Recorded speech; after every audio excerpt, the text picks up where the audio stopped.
దేవుని పరిశుద్ధ నామమునకు స్తోత్రం కలుగును గాక. ప్రభువైన యేసుక్రీస్తు నామంలో యేసయ్య మినిస్ట్రీస్ జూమ్ మీటింగ్ లో ఉన్న దేవుని బిడ్డలందరికీ హృదయపూర్వక వందనాలు. వాక్యం వింటున్న దేవుని బిడ్డలందరినీ దేవుడు దీవించును గాక. దేవుని బిడ్డలారా, మరి మనం కూడిన ప్రతిసారి వాక్యము ద్వారా ఆదరింపబడతాం, ప్రోత్సహింపబడతాం, సరిదిద్దబడతాము. అన్ని వాక్యం ద్వారానే. ఎందుకంటే ఆయన వాక్కులో జీవం ఉంది గనక. ఇవి దేవుని నోట నుండి వచ్చిన మాటలు మనం ధ్యానించుకుంటూ ఉన్నాం. గత కొద్ది నెలలుగా మానవుని యొక్క సాక్ష్య జీవితం, అతడు తనకు తాను ఎలాంటి సాక్ష్యాన్ని కలిగి ఉన్నాడు, అతన్ని చూసిన వారందరూ ఏమంటున్నారు, అతని గురించి, ఆ వ్యక్తి గురించి దేవుడు ఏమంటున్నాడు అనే విషయాలు మనం ధ్యానిస్తూ వస్తూ ఉన్నాం. ఒక్కొక్క వ్యక్తి తను మంచి సాక్ష్యాన్ని కలిగి ఉంటేనే తన ప్రవర్తన ద్వారా దేవునికి మహిమ కలగడము, దేవుడు కూడా వారిని మెచ్చుకోవడము, చూసిన వారు కూడా వారిని గురించి మంచి మాట్లాడుకోవడం జరుగుతూ ఉంటుంది. గనుక మనము గతించిన వారము నెహెమ్యా గురించి ధ్యానించాం. నెహెమ్యా మరి దేవుని ఆలయము ప్రాకారములు పడగొట్టబడ్డప్పుడు, గుమ్మాలు కాల్చివేయబడ్డప్పుడు కూర్చుండి ఏడ్చి మరి రాజు దగ్గర పర్మిషన్ పొందుకొని కట్టడానికి వెళ్ళి ఎన్ని అవమానాలైనా సహిస్తూ దేవుని పని చేస్తూ తన తోటి సహోదరులను సహోదరులను ప్రేమిస్తూ వారికి భోజన ఏర్పాట్ల విషయంలోనే కానీ, వారి దగ్గర అంటే నిర్బంధంగా పన్నులు వసూలు చేసుకోవడమే కానీ చేయకుండా, అధికారికి రావాల్సిన సొమ్ము కూడా తీసుకోకుండా తన మంచితనాన్ని అంతా నెహెమ్యా చూపెట్టినట్టుగా ఆ వాక్య భాగాన్ని మనం ధ్యానించుకున్నాం. ఈరోజు ఎస్తేరు గ్రంథంలో మొర్దెకై అనే ఒక వ్యక్తి గురించి ధ్యానించుకుంటున్నాం మనము. మొర్దెకై గురించి ఎస్తేరు గ్రంథం అంతా 3 వ్యక్తుల గురించి ఎక్కువగా రాయబడి ఉంటుంది. ఒకటి ఎస్తేరు, మొర్దెకై, హామాను. ఈ 3 గురించి రాయబడి ఉంటుంది. హామాను అతడు దుష్టుడు.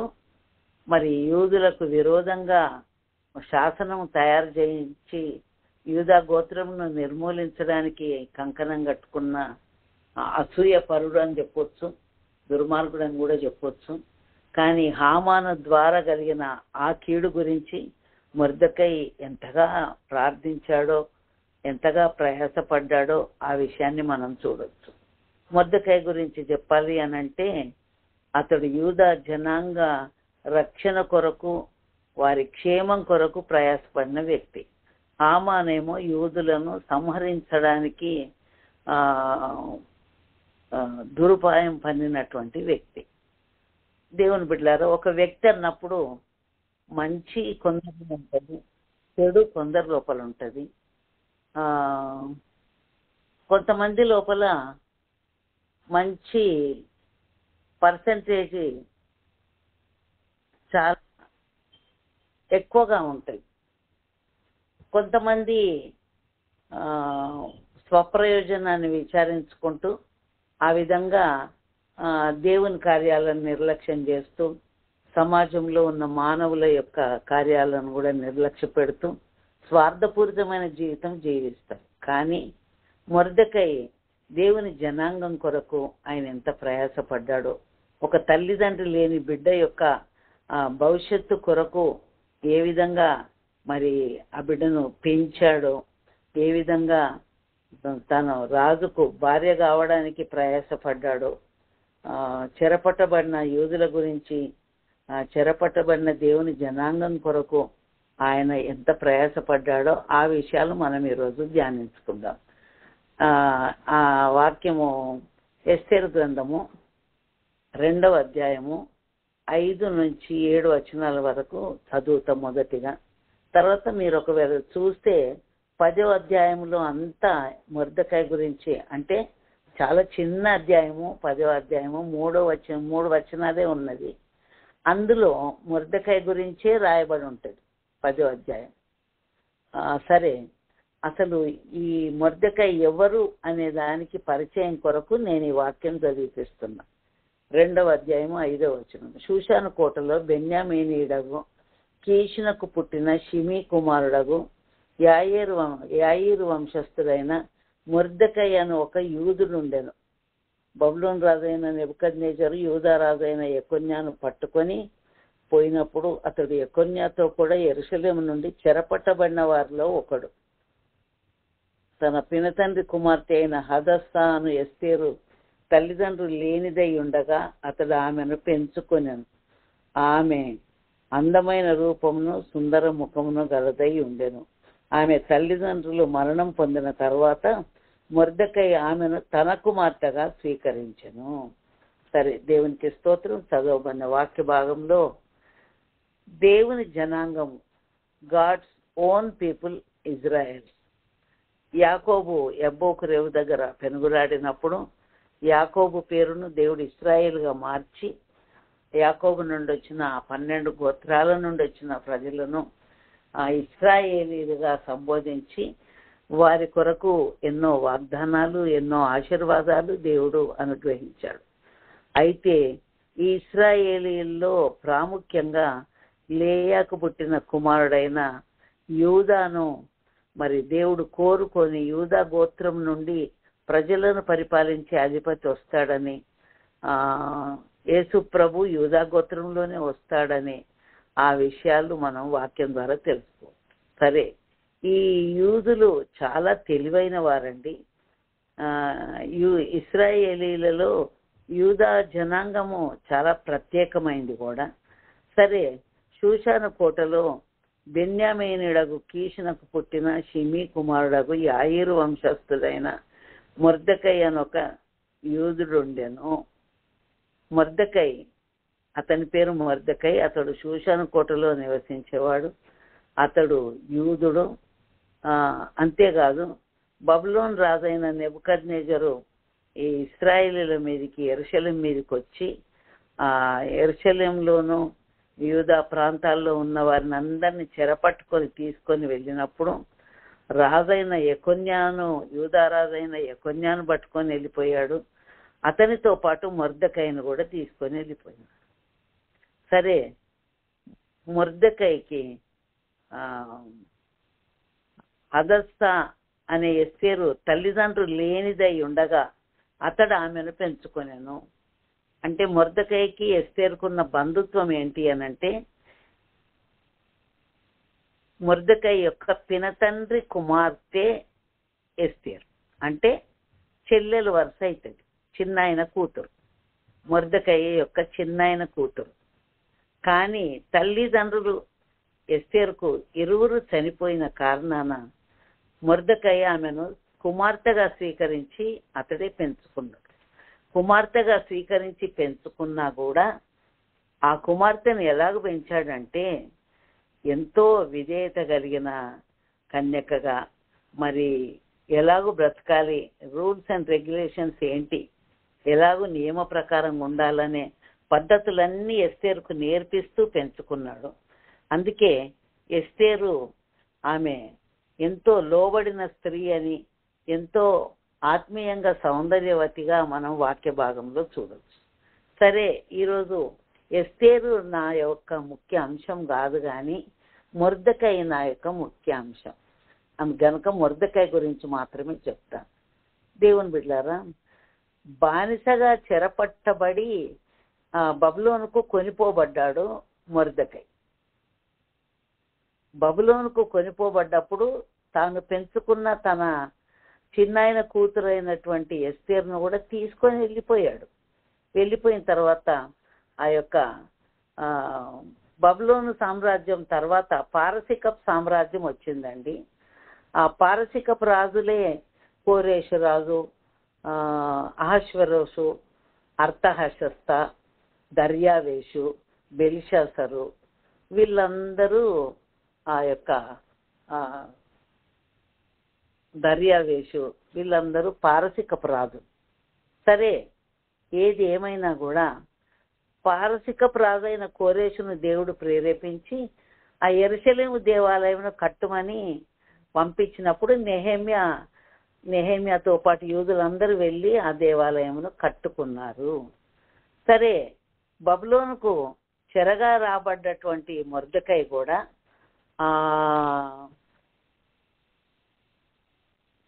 ఆ దేశానికి అనగా ఈ బబులోను సామ్రాజ్యంను నెబుకద్నెజర్ పరిపాలించిన తర్వాత పారసీకుల వశం అయిపోయింది కదండి. అప్పుడు ఈ పారసీక రాజైన అహష్వేరోషు పరిపాలిస్తూ ఉండగా అహష్వేరోషుకు కన్యకలనందరినీ సమకూర్చి వివాహము సెలెక్ట్ చేసేటప్పుడు ఈ ఎస్తేరు ఆమెను కూడా పంపించాడు మొర్దెకై. పంపించేటప్పుడు ఒక మాట ఖచ్చితంగా చెప్పాడు, ఏంటంటే ఇదిగో నీవెక్కడికి వెళ్ళినా కూడా నీ జాతిని నీ వంశమును కనపరచకూడదని ఎస్తేరునకు ఆజ్ఞాపించి ఉండేను. 10వ వచనంలో ఉంది 2వ అధ్యాయంలో. చాలా మంది వంశము గురించి, జాతి గురించి, కులాల గురించి, గోత్రాల గురించి మాట్లాడుతూ ఉంటారు. దేవుని బిడ్డలారా, మనం దేవుని బిడ్డలం, క్రీస్తు రక్తంలో కడగబడిన బిడ్డలం గనక ఎవరము అనంటే క్రీస్తు బిడ్డలము, క్రైస్తవులము, క్రీస్తును పోలి నడిచేవారము, మా కొరకు ప్రాణం పెట్టింది యేసు ప్రభువు, ఆయన బిడ్డలం అన్నట్టుగానే ఉండాలి. కానీ ఈ లోకంలో తెల్లవారా నల్లవారా, మరి ఏ కులము ఏ గోత్రము, మరి విద్యావంతుల విద్య లేనివారా, ఇలాంటివన్నీ తారతమ్యాలు పెట్టుకొని మాట్లాడకూడదు. మొర్దెకై తన పెంచుకున్నటువంటి కుమార్తె అయిన ఎస్తేరుతో చెప్తాడు, అమ్మా ఇదిగో నిన్ను కూడా అంతఃపురానికి పంపిస్తున్నా, కన్యకవు గనక నీవు నీ జాతి గురించి నీ వంశాన్ని గురించి కనపరచొద్దు అని ఆజ్ఞాపించిందంట. అంటే ఇక్కడ మనం ధ్యానించుకునే విషయం ఏంటంటే, మొర్దెకై తన కుమార్తెగా స్వీకరించిన ఎస్తేరుకు నియమాలన్నీ బోధిస్తూ ఉన్నాడు. ఈనాడు అనేక మంది తల్లిదండ్రులకు వారి పిల్లల్ని ఎలాగ పెంచాలి, వారికి ఎలాంటి నియమాలు చెప్పాలి, ఎలాంటి క్రమంలో వారు ఉండాలి, అలాంటి ఎవ్వరు చెప్పడం లేదండి. అందుకే రోజు రోజుకు సమాజం చాలా దౌర్భాగ్య స్థితికి వెళ్తా ఉంది. ఒకప్పుడైతే పెద్ద చిన్న మర్యాద క్రమము అవన్నీ నేర్పించేది. సామెతలు 31లో జ్ఞానం కలిగిన స్త్రీ గురించి రాయబడి, ఆమె తన ఇంటి వారి నడతలను బాగుగా కనిపెట్టును అనే మాట రాయబడింది. దేవుని బిడ్డలారా, ఏ కుటుంబానికి ఆ కుటుంబమే వారి కుటుంబంలో ఉన్న వ్యక్తులను, ఇంటి వారి నడతలను కనిపెట్టుకోగలిగితే, నియమాలు బోధించగలిగి, పద్ధతులు బోధించగలిగి, ఉపదేశము చేస్తూ పెంచితే ఆ కుటుంబాలు బాగైతాయి. మొర్దెకై తన చెల్లెలు వరుసకు చెల్లెలవుతున్న ఎస్తేరుకు తల్లిదండ్రులు లేని కారణాన మొర్దెకై పెంచి ఆమెకి ఎంతో ఖచ్చితమైన ఆజ్ఞాపిస్తూ ఉన్నాడు. ఇదిగో నీవు అంతఃపురానికి పంపిస్తున్నా కన్యకగా, నీవు అక్కడికి పోయిన తర్వాత రాజుకు ఎవరిని భార్యగా సరిపోతారు అనేది సెలెక్షన్ చేయబడుతుంది కనుక అక్కడికి వెళ్ళినప్పుడు ఎక్కువ తక్కువ నువ్వేం మాట్లాడడానికి వీలు లేదు. నీ జాతి గురించి, నీ వంశం గురించి మాట్లాడాల్సిన అవసరమే లేదు. దేవుని బిడ్డలారా, మొర్దెకై ఎస్తేరును పెంచే పెంపకం విషయము ఎంత శ్రద్ధ తీసుకుంటూ ఉన్నాడు. మొర్దెకైకున్న మంచి లక్షణం ఏంటంటే, తన కుమార్తెగా స్వీకరించిన ఆమెను పెంచుకోవడము. ఈనాడు పెంచుకునే పెంపకం విషయంలో చాలా మంది తల్లిదండ్రులు ఓడిపోతూ ఉన్నారు. ఎందుకంటే క్రమము, మర్యాద, భక్తి ఇలాంటివన్నీ నేర్పించుకోవడంలో విఫలమైపోతూ ఉన్నారు. దేవుని బిడ్డలారా, మొర్దెకై ఆయనకు ఇవ్వబడినటువంటి ఆయన జ్ఞానం చొప్పున, ఆయన తలాంతుల చొప్పున తాను పెంచుకున్న కుమార్తెను ఎంతో క్రమశిక్షణలో పెంచినట్టుగా వాక్యంలో మనం చూడవచ్చు. అంతేకాదు ఆమె లోబడేటువంటి స్త్రీగా కూడా అంటే ఎంత క్రమశిక్షణలో ఉంటే లోబడే విధంగా పెరుగుద్ది ఎస్తేరు. ఆ విషయంలో కూడా 2వ అధ్యాయంలో 20వ వచనంలో ఉంది. ఎస్తేరు మొర్దెకై యొక్క పోషణ యందున్న కాలమున చేసినట్టుగానే ఇప్పుడును అతని మాటకు ఆమె లోబడుచుండెను. అంతేకాదు తన జాతినైనను తన వంశంనైనను తెలియజేయకయుండెను. ఎంత మంచి లక్షణమో చూడండి. లోబడతా ఉంది. ఈ వ్యర్థమైన మాటలన్నీ మాట్లాడి మీ కులం ఏంటి, మీ జాతి ఏంటి, మీ వంశం ఏంటి, మీరు ఎక్కడోళ్ళు, చాలా మంది ప్రాంతీయ భేదాభిప్రాయాలు, కుల గోత్రాల భేదాభిప్రాయాలు, వంశం యొక్క భేదాభిప్రాయాలు చొప్పిస్తూ ఉంటారు సమాజంలో. ఒక్కొక్కరి లోపల మేము అది కాదు, మేము ఇది కాదు అది. ఒకవేళ భారతదేశం అయితే కులగోత్రాల గురించి మాట్లాడతారేమో, కానీ అమెరికా దేశంలోనైతే స్టేటస్ను బట్టి వాల్యూ ఇస్తారు. ఎందుకంటే కొంతమంది కొత్తగా వచ్చినప్పుడు వాళ్ళు ఇంకా ఏ విషయంలో కూడా సెటిల్ కాకుండా ఉంటారు. దేశం కాని దేశము, ఎంతో దూర దేశము, అగ్రదేశం అనుకొని అక్కడికి వస్తే అక్కడ కొంతమంది చిన్న చూపు చూడబడతారు. ఎందుకంటే వాళ్ళకు ప్రదేశము కొత్త, వచ్చిన కొత్త, ఆ వాతావరణానికి అలవాటు పడడము, అక్కడ స్వపోషణ సంపాదించుకోవడము, కష్టపడము, చదువుకోవడము, ఇవన్నీ వారికి కష్టాలు కనుక అలాంటి వారిని వారికి ఎవరు లేరులే, వాళ్ళ స్టేటస్ ఏముంది, అమ్మా నువ్వు గ్రీన్ కార్డా, లేకపోతే సిటిజన్వా, లేకపోతే ఎంతకాలమైంది మీరు ఇక్కడికి వచ్చి. దేవుని బిడ్డలారా, ఏ రీజన్ మీద కూడా ఎవరిని చిన్న చూపు చూడడానికి వీలు లేదు. ప్రభు మనకు అది నేర్పించట్లేదు. ఎస్తేరు గ్రంథంలో క్లియర్గా ఎస్తేరును మొర్దెకై ఎలాగో పెంచుకున్నాడు, ఎలాగో ఆమె లోబడుతుంది, ఎలాగో జాతి కుల గోత్రాల గురించి మాట్లాడకుండా ఉన్నది. అది మొర్దెకై జీవితంలో ఫస్ట్ సక్సెస్ అని చెప్పొచ్చు. దేవునికి స్తోత్రం. దేవుని బిడ్డలారా, మరి మొర్దెకైకి కుటుంబం ఉన్నట్టుగానైతే బైబిల్ గ్రంథంలో లేదు, కానీ పినతండ్రి కుమార్తె అయిన ఎస్తేరును పెంచే విషయంలో మాత్రం సక్సెస్ఫుల్ అనే చెప్పొచ్చు. అయితే ఎస్తేరును పెంచాడు. ఎస్తేరు కూడా అంతఃపురానికి మారిపోయినా కూడా ఆమె లోబడుతూనే ఉంది. నేను ఇన్ని రోజులంటే మొర్దెకై కూతురుగా ఉన్నా ఆయన ఎట్లా చెప్తే ఆయన అట్లా విన్నా నేను. కానీ ఇప్పుడు నేను అంతఃపురానికి వచ్చిన రాజుకు భార్యగా సెలెక్ట్ అయిపోయిన కనుక నేనెందుకు లోబడాలా అనుకోలేదు. దేవుని బిడ్డ, పెంపకం విషయంలో సక్సెస్ కావాలి. ఈనాడు ఎంతో మంది తల్లిదండ్రులు ఎన్నెన్నో విషయాల్లో విజయంతో ఉన్నట్టుగా భావించుకొని సంతోషంగా ఉన్నా పిల్లల పెంపకం విషయంలో చాలా ఓటమి పాలైపోతూ ఉన్నారు. మనం బైబిల్ గ్రంథంలోనే దావీదు విషయం చూసినట్లయితే, దావీదు ఇశ్రాయేలీలకు శత్రువు అయిన ఫిలిస్తీన్ల పక్షాన యుద్ధం చేయడానికి వచ్చిన గాతువాడైన సౌలు, అది గాతువాడైన గొల్యాతు ఫిలిస్తీన్ల పక్షంగా వచ్చి చాలా ఆజానుభావుడు ఆయన.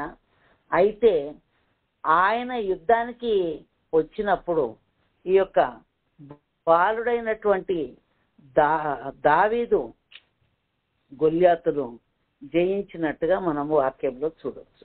అయితే ఆ గొల్యాతు మరి ఎంతో ఉన్నతమైన అన్ని విద్యలు నేర్చుకున్నటువంటి వ్యక్తి. ఆయన యుద్ధ రంగంలో ఆయన చాలా మరి అంటే అనుభవం ఉన్న వ్యక్తి అని కూడా చెప్పొచ్చు. అసలు ఆయన పర్సనాలిటీని చూస్తేనే భయపడిపోయేటువంటి పరిస్థితి. కానీ దావీదు లోపల మరి దేవుడు ఉన్నాడు కనుక అతడు చిన్నవాడైనా కూడా, గొల్యాతు ముందు చిన్నవానిగా ఉన్నా కూడా ధైర్యంతో గొల్యాతును ఓడించి జయించాడు. కానీ గొల్యాతును జయించాడు, ఎలుగుబంటిని జయించాడు, సింహాన్ని చీల్చేశాడు, గొర్రెలన్నింటినీ కాపాడుకున్నాడు. ఇంత నైపుణ్యం, ఇంత జ్ఞానం పొందిన దావీదు తన పిల్లల దగ్గరకు వచ్చేసరికి మాత్రము ఎంతో శ్రమను ఎదుర్కోవాల్సి వచ్చింది. ఈనాడు అనేక మంది తల్లిదండ్రులు వారి పిల్లల కొరకు శ్రమను అనుభవిస్తా ఉన్నారు. దేవుని బిడ్డలారా, మొర్దెకై ఎస్తేరును పెంచే విషయంలో ఎంత సక్సెస్ఫుల్ అని అంటే చెప్పొద్దు. ఎస్తేరు లోబడే బిడ్డగా ఉంది. అంతేకాకుండా ఆమె జాతి గురించి, కులాల గురించి, గోత్రాల గురించి అసలు మాట్లాడలేదు. అంతేకాకుండా మరి ఈ యొక్క మొర్దెకై రాజు యొక్క గుమ్మము దగ్గర కూర్చునేవాడు. అయితే రాజసేవకులందరూ కూడా అతనితో పాటు అక్కడ ఉండేది. 3వ అధ్యాయము మొదటి భాగంలోనే ఉంది, అది మనం చూస్తే. అయితే రాజు దగ్గర హామాను మరి చాలా ఉన్నతమైన స్థితిలో ఉన్నాడు. హామాను చూడగానే అందరూ వందన వచనాలు చెప్తా ఉన్నారు, సాగిలపడి వందనం చేస్తాం. కానీ మొర్దెకై మాత్రము, నేను యూదులను కనుక నేను మనుషులకు ఆ విధంగా సాగిలపడను అని అనుకున్నప్పుడు వెంటనే హామాను యూదా గోత్రమును, మొర్దెకైతో సహా యూదా గోత్రమును నిర్మూలించాలని రాజు దగ్గరికి పోయి యుక్తిగా శాసనం తయారు చేయించాడు. అప్పుడు మొర్దెకై ఏం చేసింది, తన స్వజనాంగం కొరకు గోనె పట్ట కట్టుకొని వస్త్రాలు చింపుకొని దేవుని సన్నిధిలో ప్రార్థన చేస్తాం. 4వ అధ్యాయం మొదటి భాగంలో ఉంటుంది. జరిగినదంతా తెలియగానే మొర్దెకై తన బట్టలు చింపుకొని గోనె పట్టలు వేసుకొని బూడిద పోసుకొని పట్టణం మధ్యకు వెళ్ళి మహాశోకంతో రోదనము చేసి, దేవుని బిడ్డ, మొర్దెకై తన జనాంగం కొరకు ఎంతో శోక సముద్రంలో మునిగిపోయాడు. ఎంతో రోధిస్తూ ఉన్నాడు. ఎంతో గోనె పట్ట కట్టుకొని ఉపవాసం ఉండి ప్రార్థన చేస్తూ ఉన్నాడు. దేవుని బిడ్డ, స్వజనం కొరకు అంతటి ఆసక్తి ఉందా ఈనాడు? రాజు యొక్క ఆజ్ఞయు శాసనమును ఏ సంస్థానమునకు వచ్చనో అక్కడున్న యూదులు ఉపవాసం ఉండి మహా దుఃఖంతోనూ ఏడుపులోనూ రోదనముతోనూ మునిగిన వారైరు. అనేకులు గోనెను బూడిదను వేసుకొని పడి ఉండిరి. అర్థమైందండి? మొర్దెకై ఇంకొక మంచి లక్షణం ఏంటంటే తన స్వజనాంగాన్ని, యూదా జనాంగాన్ని మరణ శాసనం నుండి తప్పించాలి. అందుకు ఎస్తేరుకు వర్తమానం పంపించాడు. నువ్వు రాజు దగ్గర ఉంటావు కదా, కొంచెం మాట్లాడు అంటే ఎస్తేరు కూడా పిలువబడకుండా ఏ వ్యక్తి కూడా పోవద్దు రాజు దర్బార్కి, ఆవరణంలోకి అని చెప్పి మొర్దెకైకి చెప్పి పంపిస్తే, నీవు ఈ విషయం కొరకే సింహాసనం దగ్గరికి వచ్చావేమో, దేవుడు ఇందుకొరకే నీకు అవకాశం ఇచ్చిండేమో, నీవు తప్పించుకుంటే మాత్రం యూదులకు సహాయం ఎక్కడి నుండి వస్తుంది అంటుండ. అంటే ఏంటి, మొర్దెకై చాలా పట్టుదల కలిగి ఉన్నాడు, విశ్వాసం కలిగి కూడా ఉన్నాడు. ఒకవేళ ఎస్తేరు సాయం చేయకపోయినా దేవుడు ఎవ్వరి ద్వారానన్నా మాకు చేపిస్తాడా అనే అంత విశ్వాసం ఆయన లోపల ఉంది. మొర్దెకై ఎస్తేరును పెంచే విషయంలో సక్సెస్, తన జనాంగం కొరకు ఆసక్తి కలిగి వారి మీదికి వచ్చిన మరణ శాసనమును తప్పించడానికి గోనె పట్ట కట్టుకొని ప్రార్థన చేస్తూ ఉన్నాడు. ఒకవేళ ఎస్తేరు సహాయం చేయకపోయినా కూడా యూదులకు సహాయం ఎక్కడి నుండి వస్తుంది అనే విశ్వాసం కలిగి ఉన్నాడు. అంతేకాదు రాజు క్షేమాన్ని కోరిన వ్యక్తి ఆయన. అహష్వేరోషు రాజుకు విరోధంగా బిగ్తాను, తెరేషు అనే ఇద్దరు వ్యక్తులు కుట్ర బన్ని రాజును సంహరించడానికి ప్లాన్ చేస్తే మొర్దెకై చెప్పి పంపించిందంట, ఇదిగో రాజును చంపడానికి కుట్ర పన్నుతూ ఉన్నారు, ఆ విషయం తెలిసిందని చెప్పి ఎస్తేరుకు వర్తమానం పంపించాడు. నేను ఎందుకు చెప్తున్నా అంటే, దేవుని బిడ్డ, ఏదన్నా ఒకటి జరిగితే నాకెందుకులే అని గమ్మునూకుంటారు కదా అందరూ. అందులో రాజుల గురించి అని అంటే, అమ్మో అది ఎట్లా తిరుగుద్దో, ఎవరు చెప్పిండ్రు, ఈ కుట్రను ఎవరు పన్నిండ్రు అనే సంగతి ఎట్లా బయటకు వచ్చిందంటే మొర్దెకై పేరే చెప్పాల్సి వస్తుంది. కానీ ఇవన్నిటికీ బెదరకుండా ప్రాణాలకు తెగించి, ఇదిగో రాజైన అహష్వేరోషుకు భిన్నంగా బిగ్తాను, తెరేషు అనే రాజు యొక్క ఇద్దరు నపుంసకులు అహష్వేరోషును చంపాలని ప్రయత్నం చేస్తున్నారు అనే విషయాన్ని మరి ఎస్తేరుతో చెప్పి పంపించాడు రాజైన అహష్వేరోషు. అంటే రాజు క్షేమమును కోరినవాడు మొర్దెకై, తన జనాంగం యొక్క క్షేమమును కోరినవాడు మొర్దెకై. ఎస్తేరును తల్లిదండ్రులు లేని లోటును తీర్చి పెంచిన వ్యక్తి మొర్దెకై. విశ్వాసము కలిగిన వ్యక్తిగా మొర్దెకై కనపడుతుంది. దేవుని బిడ్డలారా, ఇన్ని విధాలుగా మేలు చేస్తున్న మొర్దెకైకి అన్ని మేళ్ళే ఎదురొచ్చినాయా? హామాను రోజు రోజుకు కక్ష కట్టి ఎప్పుడు చంపేద్దామా ఎప్పుడు చంపేద్దామా ఎప్పుడు చంపేద్దామా అని 70 మూరల ఉరికొయ్య సిద్ధం చేసిందట మొర్దెకై కొరకు, ఉరిశిక్ష ఉరి తీయించాలా అని చెప్పి. కానీ మొర్దెకైని దేవుడు కాపాడిండు. రాజును చంపడానికి ప్రయత్నం చేస్తున్న వ్యక్తుల గురించి, కుట్ర గురించి మొర్దెకై చెప్పినందుకు ఆ రోజు రాత్రి మరి ఒకానొక రోజు అహష్వేరోషుకు నిద్ర పట్టకపోతే రాజ్యపు సమాచార గ్రంథమును తెప్పించి చదివించుకుంటుండు. అప్పుడు మొర్దెకై ఈ తన ప్రాణాన్ని తీయడానికి కుట్ర పన్నిన వ్యక్తుల గురించి చెప్పినట్టుగా రాయబడి ఉంది అక్కడ.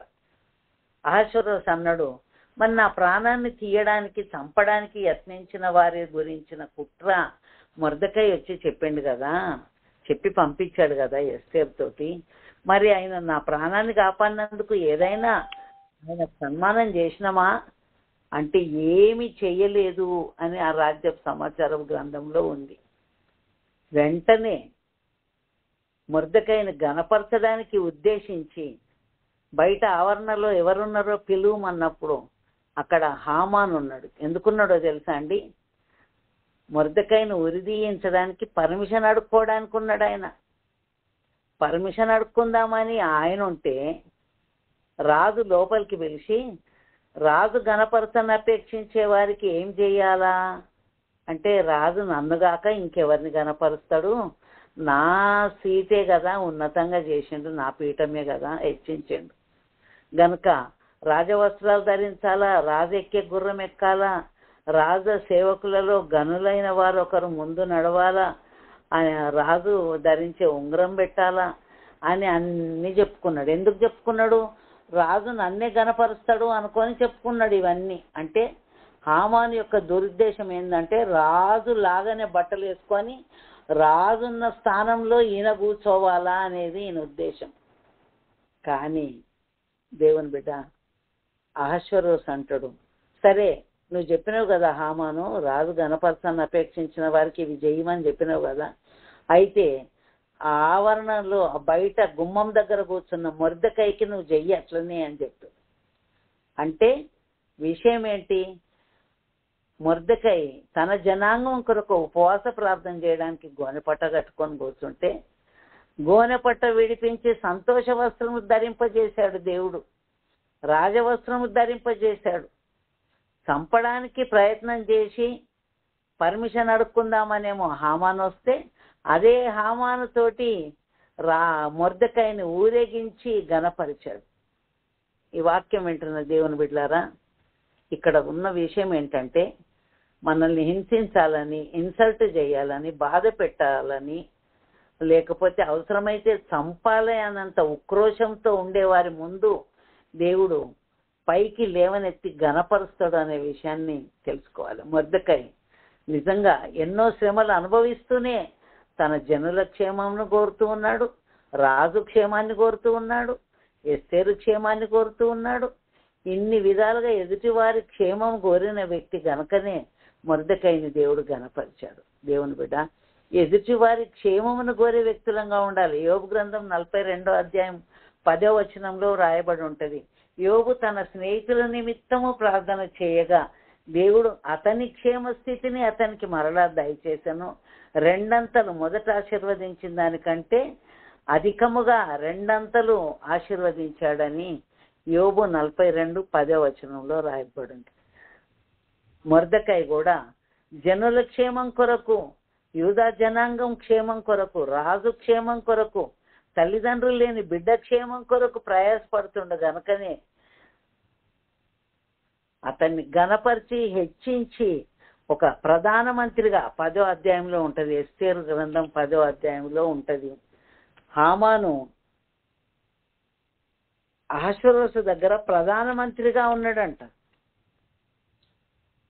ప్రధానమంత్రిగా ఉండి ప్రజల క్షేమమును గురించి విచారించేవాడంట, సమాధానంగా మాట్లాడేవాడంట, యూదులలో గొప్పవాడు, యూదా దేశంలో ఉన్న వారిలో చాలా మందికి ఇష్టడు. అంతేకాదు మొర్దెకైకి దేవుడు ఎలాంటి వస్త్రాలు ధరింపజేశాడో చూద్దామా. 8వ అధ్యాయము 15వ వచనంలో ఉంది. అప్పుడు మొర్దెకై ఊదా వర్ణమును తెలుపు వర్ణమును గల రాజవస్త్రమును బంగారపు పెద్ద కిరీటమును అవిసనాలతో చేయబడిన ధూమ్రవర్ణము గల వస్త్రములను ధరించుకున్నవాడై రాజు సముఖము నుండి బయలుదేరెను. అందు నిమిత్తము షూషాను పట్టణము ఆనందించి సంతోషించను, మరియు యూదులకు క్షేమమును ఆనందమును సంతుష్టియు ఘనతయు కలిగను. అంతేకాదు 9వ అధ్యాయము 4-5 వచనాల్లో కూడా మొర్దెకై రాజు యొక్క నగరులో గొప్పవాడాయను. ఈ మొర్దెకై అనువాడు అంతకంతకు గొప్పవాడగుట చేత అతని కీర్తి సంస్థానములన్నిటి యందు వ్యాపించను. దేవుని బిడ్డ, ఒక గుర్తింపు లేని అతి సామాన్యమైన జీవితము ఆ గుమ్మము దగ్గర కూర్చునే మొర్దెకై యూదా జనాంగం యొక్క క్షేమము, రాజు క్షేమము, తల్లిదండ్రులు లేని బిడ్డ అయిన ఎస్తేరు క్షేమము, ఇవన్నీ కోరినందుకు ఒకానొక దినము దేవుడు మొర్దెకైని ప్రధానమంత్రిగా ఉండేంత లెవెల్కి హెచ్చించాడు. అంతేకాదు మొర్దెకైకున్న మంచి లక్షణం ఏంటంటే తన జనుల క్షేమమును గురించి విచారించేవాడు. ప్రధానమంత్రిగా ఉండి ఆ దేశంలో ఉన్న వారందరికీ ఎంతో సహాయం చేశాడు. యూదులకు ప్రత్యేకంగా సహాయం చేశాడు. మంచి పేరు తెచ్చుకున్నాడు. గనుకనే ఆయన ఎంతో ఉన్నతమైన స్థితిలో దేవుడు నిలబెట్టాడు. దేవుని బిడ్డారా, ఒక వ్యక్తి యొక్క సాక్ష్యము ఎదుటి వారి క్షేమాన్ని కోరాలండి. ఎదుటి వారి మీద అసూయ పడడం అనేది ఉండకూడదు. చాలా మంది అసూయ పడుతూ ఉంటారు. యోసేపు మీద అన్నలు అసూయ పడ్డారంట, కానీ యోసేపుని దేవుడు ఎంతగా హెచ్చించిండు. దావీదు గొర్రెలను కాస్తూ ఉన్నటువంటి దావీదు సింహాసనం మీదకి వచ్చి రాజుగా అభిషేకించబడ్డప్పుడు అన్నలు ఎంతో నీ గర్వం యుద్ధాన్ని చూడడానికి వచ్చినావు, ఆ గొర్రెల మందని ఏం చేసినావు, నీ గర్వాన్ని చూపెడుతుందిరా నీ మాటలని ఆ విధంగా అర్థం చేసుకోకుండా మాట్లాడారు. కానీ దేవుడు గొర్రెల దొడ్డిలో నుండి సింహాసనం మీదకి దావీదుని తీసుకెళ్ళాడు. చెరసాలలో నుండి అధికారిగా 2వ రాజుగా యోసేపుని తీసుకెళ్ళాడు. ఆ విధంగా గోనె పట్టగట్టుకున్న మొర్దెకైని రాజవస్త్రములు ధరింపజేసి ఊరేగించాడు. దేవుని బిడ్డలారా, ఎదుటి వారి క్షేమమును కోరుతున్నవా? సమాజంలో ఉన్న వారందరి క్షేమం కొరకు ఏమన్నా ప్రయాసపడుతున్నవా? వారందరూ బాగుండాలా అని ఎప్పుడైనా అనుకున్నవా? అసలు నేను ఒక దేవుని బిడ్డను, నేను నా ఇల్లు నా కుటుంబం బాగుంటే చాలు అనుకుంటున్నామా? నశించిపోతున్న అనేకులు మన కళ్ళ ముందున్నారు. వారికి సువార్త చెప్పి ప్రభు వారిని ప్రేమిస్తున్నాడని తెలిపే బాధ్యత రక్షింపబడ్డ ప్రతి ఒక్కరి మీద ఉంది. మొర్దెకైకు అలాంటి ఆశ ఉంది, ఆసక్తి ఉంది. ఎస్తేరు తల్లిదండ్రులు లేని బిడ్డ ఎట్లా పెరుగుద్దని కుమార్తెగా స్వీకరించాడు. అలాగే రాజును చంపడానికి కుట్ర పన్నిన వారి కుట్రను తెలిపి రాజును కాపాడినాడు. యూదా జనాంగం మీదకి మరణ శాసనం వస్తే ఆ మరణ శాసనము రద్దుపరచబడడానికి గోనె పట్టగట్టుకొని బట్టలు చింపుకొని ఏడుస్తూ ప్రార్థన చేశాడు.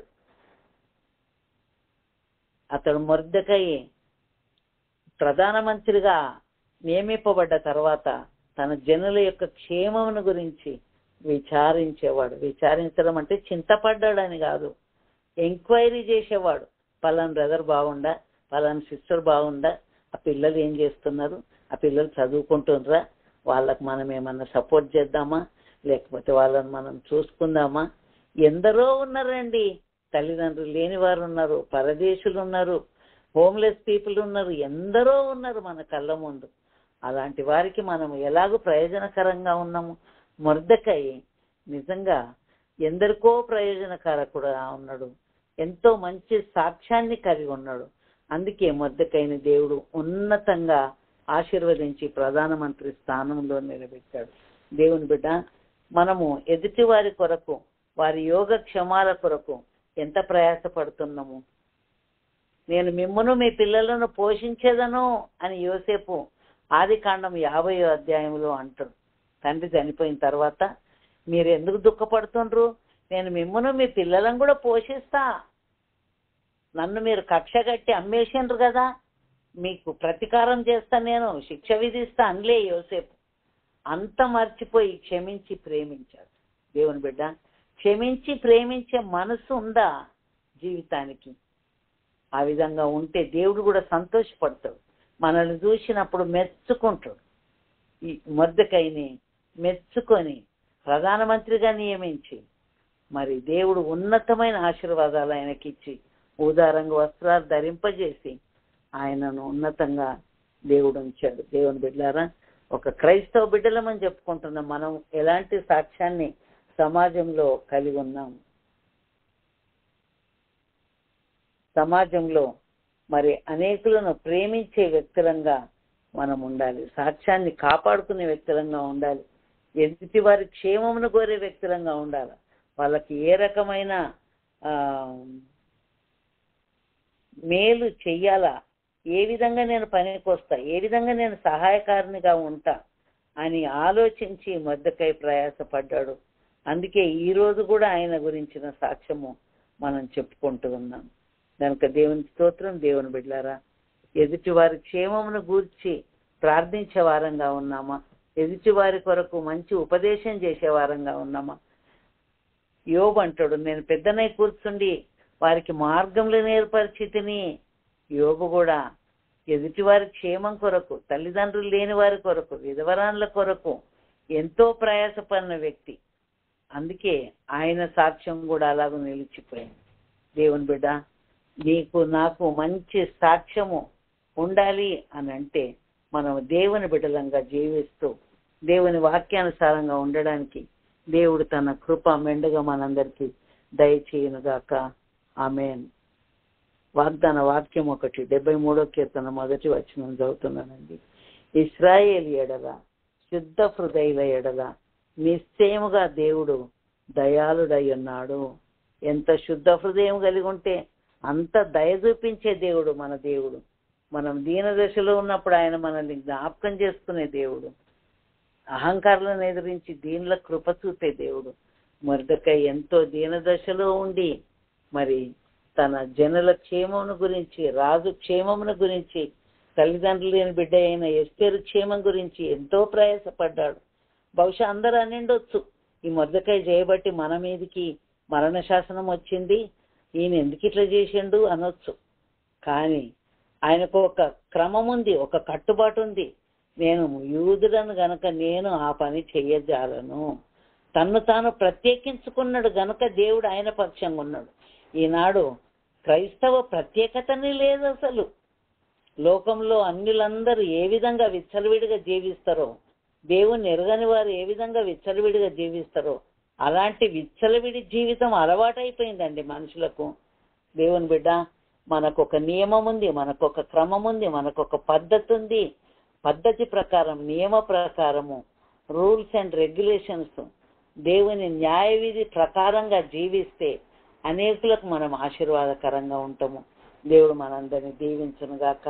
ప్రార్థన చేసుకుందాం. స్తోత్రం నాయన, దయగలిగిన ప్రభువా, నీకు స్తోత్రములు. మొర్దెకై ప్రభువా అనేకులకు ఆశీర్వాదకారకుడుగా ఉన్నాడు నాయన. ఎస్తేరును తల్లిదండ్రులు లేని బిడ్డాన్ని పెంచాడు. ఆ విధంగా రాజైన అహష్వేరోషు మీద కుట్ర బన్నితే బిగ్తాను తెరేష్ అనేవారు కుట్రబన్ని చంపుదామనుకుంటే ఆ విషయం తెలిసి నేను చెప్తే నాకు ఏమిలాంటి కీడు కలుగుద్దో అని వెనుకం చేయకుండా ఆ కుట్రను భగ్నం చేయడానికి మొర్దెకైని వాడుకున్నావు. యూదా జనాంగాన్ని నశింపజేయడానికి కంకణం కట్టుకున్న హామాను విషయంలో కూడా ప్రభా, రోజు రోజుకు హామాను ఎంతో కక్ష కట్టినా కూడా, ఉరికొయ్య సిద్ధం చేసినా కూడా, అయ్యా ఉరికొయ్యను తప్పించినావు. అయితే ఏ ఉరికంబం అయితే మొర్దెకై కొరకు సిద్ధపరిచాడో అదే ఉరికంబం మీద హామాను నశించిపోయాడు నాయన.